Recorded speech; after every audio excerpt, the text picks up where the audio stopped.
တောင်သူဦးကြီးများရှင်မပဲအထွက်တိုးစီမဲ့နီးစနစ်မှန်ကန်တဲ့စိုက်ပျိုးနည်းအစဉ်အစဉ်ကိုစုဘူးကစုစည်းတင်ဆက်ပေးသွားပါမယ်ပထမဆုံးမျိုးရွေးချယ်ခြင်းမှာ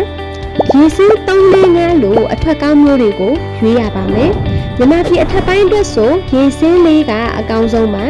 မျိုးစေ့ကိုမြမတဘာဝမျိုးစေ့လူနယ်စေးနဲ့လူနယ်ပြီးမှစိုက်ဖို့မမေ့ပါနဲ့ရှင်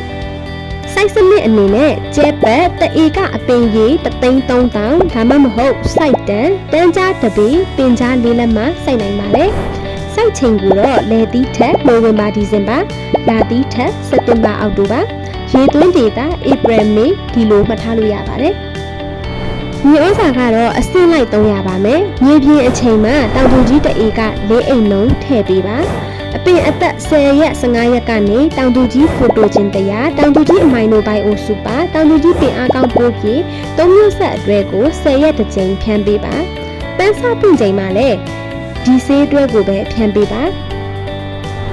ပေါင်းမြက်ကိုတော့အပင်တစ်လသားအတွင်းရှင်းလင်းပေးရပါမယ်မပဲပင်15ရက်သားမှာ Fortune 4 ရောဖြန်းပြီးပေါင်းကိုနှိမ်နှင်းပါ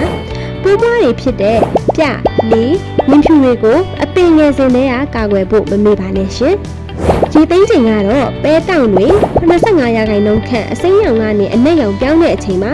အရေးကြီးဆုံးအချက်ကပေါင်းသက်ဆေးပိုထိရောက်စေဖို့မြေဆိုထိုင်းစာအနည်းငယ်ရှိရပါမယ်ဆေးဖြော်တဲ့အခါမှာလည်းရေတန့်ကိုပဲသုံးပေးပါမြေဩဇာနဲ့ပုတ်သက်ဆေးကိုရောမဖြန်းပါနဲ့နော်